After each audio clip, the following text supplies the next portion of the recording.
Assalamualaikum warahmatullahi wabarakatuh. Perkenalkan, nama saya Ali Anggara dari program studi Pendidikan Agama Islam Fakultas Agama Islam dari Universitas Muhammadiyah Palangkaraya, semester 4. Di sini saya akan menjelaskan tema tentang hadis tarbawi, yaitu hadis tentang tangan yang di atas lebih baik daripada tangan yang di bawah. Terus hadis tentang bersiwak, itu ada dua. Mungkin di sini saya akan membacakan hadis yang pertama, yaitu tangan yang di atas lebih baik daripada tangan yang di bawah. Bismillahirrahmanirrahim.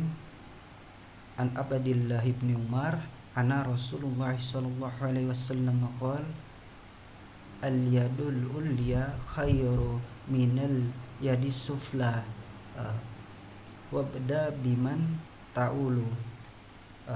Yang dimana arti dari hadis tersebut adalah tangan yang di atas lebih baik daripada tangan yang di bawah, dan mulailah dalam bersedekah dari orang yang menjadi tanggunganmu. Hadis riwayat Bukhari dan Muslim.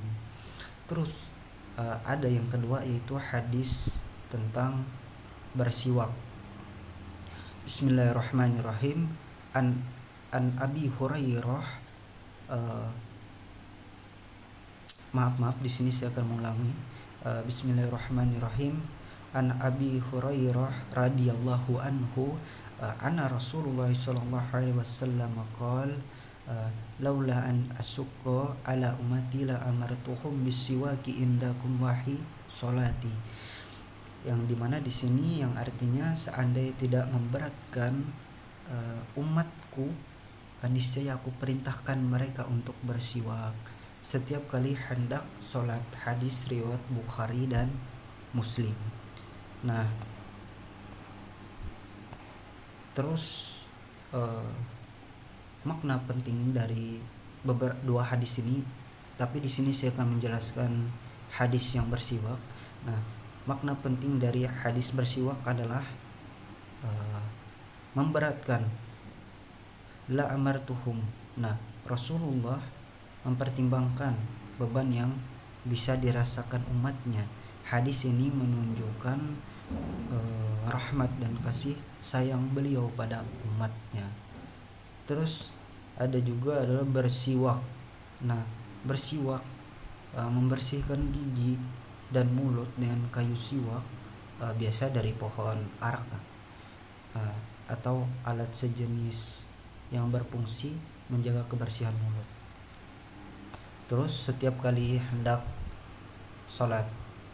Nah, ini menunjukkan pentingnya kebersihan, terutama menjelang sholat atau ibadah yang menuntut kesucian lahir dan batin. Nah, jadi konteks dari hadis tersebut adalah hadis mengandung pesan bahwa menjaga kebersihan mulut sangat dianjurkan, terutama saat akan mendirikan sholat. Namun karena bisa menjadi beban jika diwajibkan secara mutlak, maka Rasulullah hanya menganjurkan atau sunnah, bukan mewajibkannya. Terus ada penjelasan ulama, yaitu dari penjelasan Imam Nawawi. Nah, beliau menjelaskan bahwa siwak sangat ditekankan, sunnah, dan termasuk kebiasaan Rasulullah. Dalam berbagai riwayat, beliau tidak pernah meninggalkan siwak, terutama saat hendak salat dan membaca Al-Quran. Terus ada pesan kebersihan dalam Islam. Nah, pesan mungkin hadis ini menjadi dasar bahwa Islam sangat menekankan kebersihan bukan hanya fisik tetapi juga batin dalam sholat.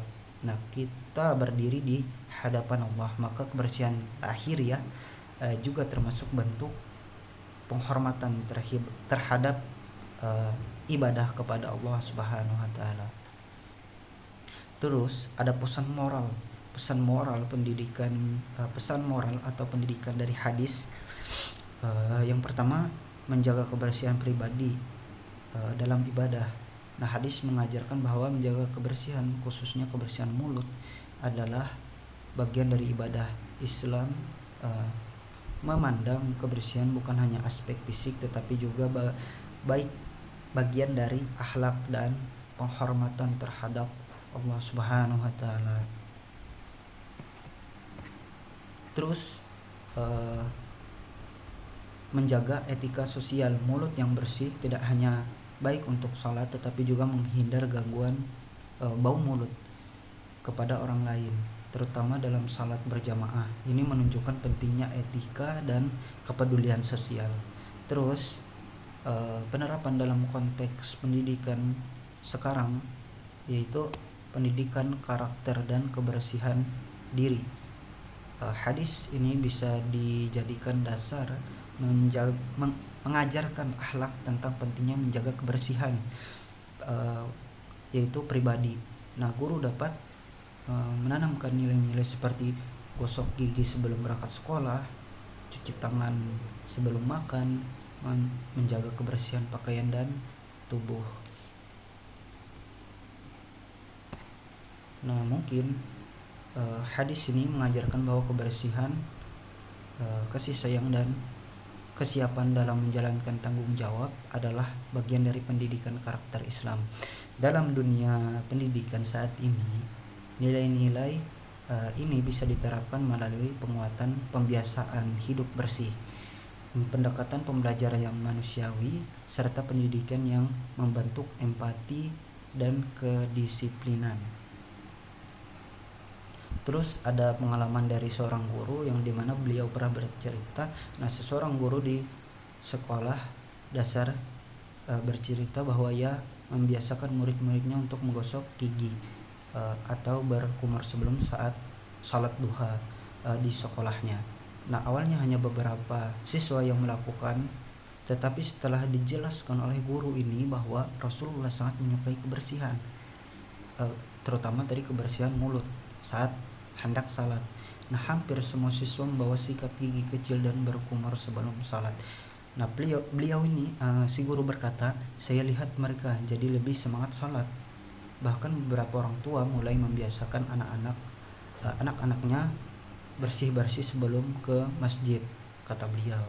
Nah, pesan yang bisa kita ambil adalah pendidikan langsung lewat pembiasaan bisa menekankan adab dan sunnah sejak dini, sejak berusia dini.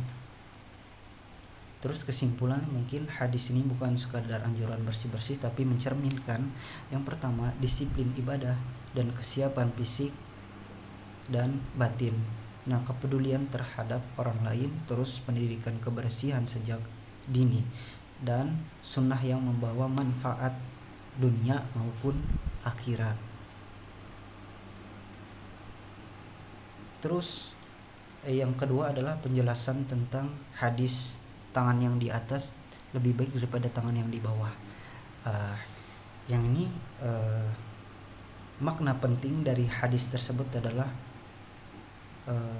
tangan yang di atas maksudnya adalah orang yang memberi atau bersedekah, menolong atau membantu orang lain. Terus tangan yang di bawah maksudnya adalah orang yang meminta atau mengemis. Terus tanggunganmu yaitu orang yang berada dalam tanggung jawab seperti istri, anak, orang tua, atau kerabat yang hidup bersamamu dan membutuhkan nafkahmu. Terus konteks dari hadis tersebut adalah hadis disampaikan oleh Nabi sebagai pengajaran akhlak dan etika sosial, khususnya dalam hal pemberian, kedermawanan, dan pengelolaan tanggung jawab keluarga. Nah, hadis ini menunjukkan yang pertama keutamaan memberi daripada meminta, prioritas dalam sedekah orang terdekat harus diutamakan. Nah, hadis ini muncul dalam banyak riwayat dan konteks anjuran untuk bekerja, memberi nafkah dan tidak mengemis kecuali sangat terpaksa. Ada penjelasan ulama yaitu pendapat dari Imam dari Al-Ghazali. Nah, Dalam Ilyah Ulumuddin, beliau mengaitkan hadis ini dengan pentingnya kerja keras dan menjauhi meminta-minta. Nah, karena meminta tanpa kebutuhan dapat menurunkan derajat diri dan merusak harga diri seseorang tersebut. Mungkin di sini ada pesan moral dan pendidikan dari hadis. Yang pertama adalah keutamaan memberi dan menolong orang lain. Hadis ini menekankan bahwa memberi lebih baik daripada meminta-minta. Orang yang membantu sesama memiliki derajat lebih tinggi di sisi Allah karena menunjukkan kepedulian sosial dan kebaikan hati seorang tersebut. Nah, terus tanggung jawab terhadap di sini mungkin menjauhkan diri dari sifat ketergantungan. Nah, Islam menganjurkan hidup mandiri. Nah, hadis ini menanamkan etos kerja dan semangat produktif agar seorang tidak bergantung pada orang lain kecuali dalam keadaan mendesak. Terus ada penerapan dalam konteks pendidikan sekarang, yaitu pembentukan karakter, yaitu pembentukan karakter siswa. Pendidikan karakter di sekolah bisa menanamkan nilai empati, tolong menolong, dan tanggung jawab sosial melalui program kegiatan sosial, bakti sosial, dan sedekah bersama. Nah, bisa juga melalui pembiasaan memberi seperti kotak amal kelas atau program infak Jumat. Mungkin contoh praktiknya seperti sekolah membuat program sedekah harian atau Jumat berkah tadi. Nah, mungkin di sini ada contoh nyata dari kisah seorang anak penjual gorengan yang rajin bersedekah. Di sini disebutkan kota kecil di Jawa Barat ada seorang siswa SMA bernama Rudi. Ia berasal dari keluarga sederhana. Nah, si ibunya ini berjualan gorengan di depan rumah. Meskipun penghasilannya pas-pasan, sang ibu mengajarkan Rudi untuk menyisihkan uang jajannya Rp1.000 setiap hari untuk dimasukkan ke kotak amal di sekolah. Suatu ketika sekolah mengadakan program infak Jumat. Nah, Rudi tetap berinfak meskipun teman-temannya mencibir karena nilainya kecil. Namun gurunya berkata, yang penting bukan besar atau kecilnya, tapi keikhlasan memberinya. Beberapa bulan kemudian Rudi menerima beasiswa penuh dari sekolah dan bantuan dana dari komunitas guru karena dikenal disiplin, rajin, dan peduli. Ia menjadi contoh nyata bahwa tangan yang memberi meskipun kecil lebih baik daripada yang hanya menunggu bantuan. Kesimpulan singkat dari kedua hadis tersebut adalah hadis tentang bersiwak menekankan pentingnya menjaga kebersihan mulut sebagian dari ibadah. Nabi Muhammad sangat menganjurkan umatnya untuk bersiwak, membersihkan gigi sebelum salat agar kebersihan diri selaras dengan kesucian ibadah. Nah, ini menunjukkan penting Islam terhadap kebersihan dan kesehatan. Terus hadis tentang tangan yang di atas mengajarkan keutamaan memberi bersedekah dibandingkan meminta-minta. Nah, tangan di atas berarti orang yang memberi, sementara tangan di bawah adalah meminta atau menerima. Hadis ini juga mengajarkan tanggung jawab sosial, yakin memulai kebaikan dari orang-orang terdekat yang menjadi tanggungan kita.